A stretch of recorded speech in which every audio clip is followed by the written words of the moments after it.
sini. Waalaikumsalam warahmatullahi wabarakatuh. Kemana baca bisa'adah wa surur insyaAllah. InsyaAllah. Dan turut berada di konti kita pada hari ini, iaitu Al-Fadhil Al-Habib Ali Zainal Abidin Al-Hamid, yang turut berada di sini untuk menerjemahkan perkongsian yang akan disampaikan oleh Fadilatul Syekh Muhammad Ali As-Sabuni pada hari ini. Assalamualaikum Habib. Waalaikumsalam. Alhamdulillah. Alhamdulillah. Kemudian kita gembira dengan tetamu-tetamu yang turut hadir pada hari ini. Syukran dan hudurikum ayuhad duyuful kiram. Dan hari ini insyaAllah kita akan berkongsikan pelbagai perkongsian keberkatan ilmu daripada tetamu kita yang mulia, dan satu-satu ditulis kitab Tafsirul Quran yang ada, yang kita dapat kongsikan keberkatannya insyaAllah. Mungkin untuk awal ini, mungkin Al-Habib Ali Zainal Abidin boleh kongsikan, bertanyakan pada Tuan Syekh kita tentang, kita nak berkenal-kenalan terlebih dahulu dengan tetamu kita yang mulia pada hari ini. Tafadhal ya Habib.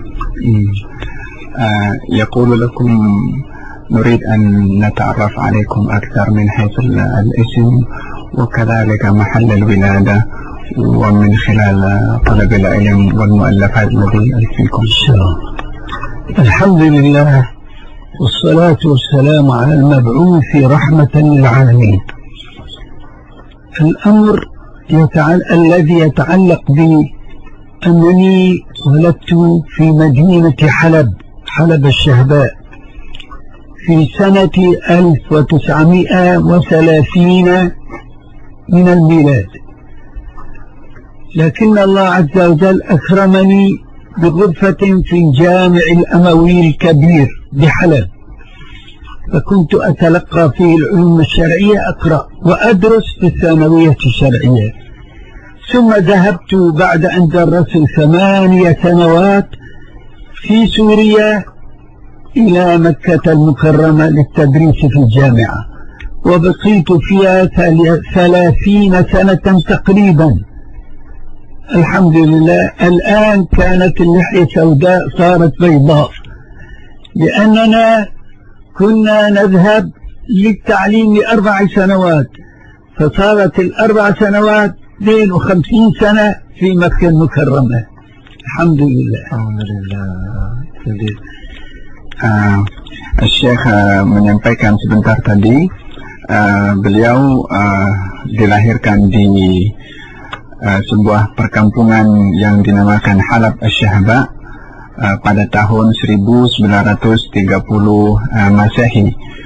Alhamdulillah, kata beliau, Allah Subhanahu wa ta'ala memberikan anugerah kepada saya untuk mencari ilmu di sebuah bilik kecil di Masjid Al-Jami' Al-Umawi.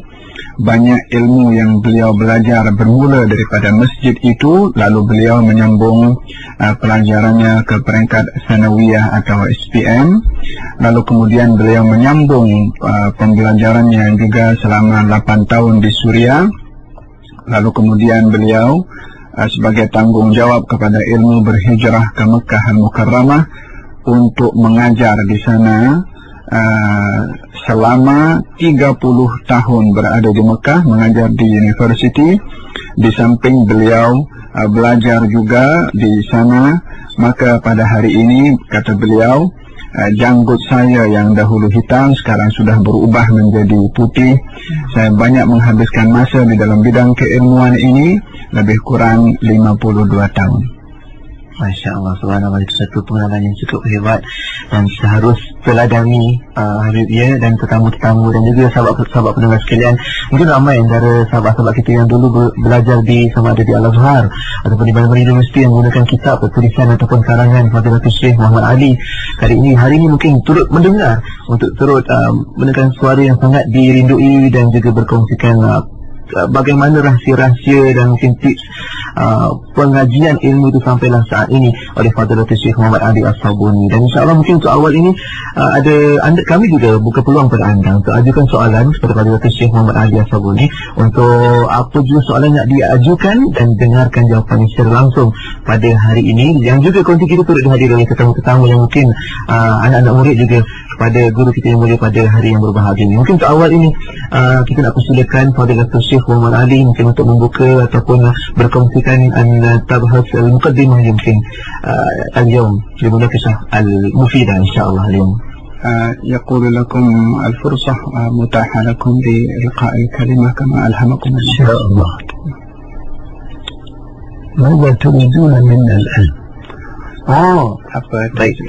Mungkin kita boleh berbicara tentang satu bidang yang menjadi saya rasa kepakaran Fadilatul Syekh Muhammad Ali sendiri berkaitan mungkin dengan kita kaitkan tentang mahabbah Rasulullah sallallahu alaihi wasallam dan juga tentang apa yang termaktub di dalam mukjizat Al-Quran Al-Karim.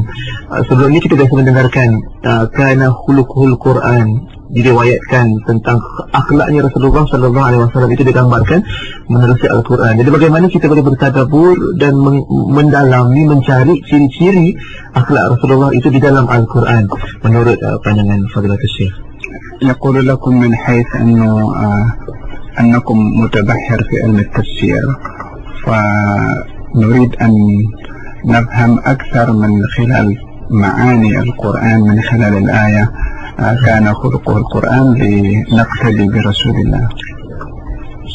الله عز وجل أكرمنا بخدمة كتابه الجليل القرآن العظيم، فألفت كتاب صفوة التفاسير في 3 مجلدات، بقيت أقرأ كتب التفسير كلها معظمها يعني، حتى انتهيت إلى اختصار كلام مفسرين الذين سبقونا، فبقيت في قرابة 5 سنوات. والله عز وجل نشر هذا الكتاب لأن الذي طبعه قد توفاه الله عز وجل، ولكن أخذه معه لآخرته، طبع منه 500,000 نسخة من صفوة التفاسير.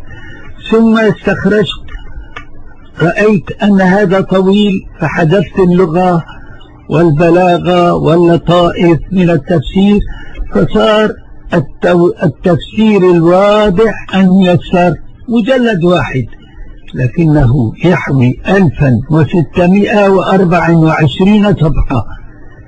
هذا الكتاب وحده خلاصة لمعاني القرآن الكريم، أدخلت فيه التفسير وأسباب النزول واللغة وكذا بدون أن أشرح أو أفصل هذا.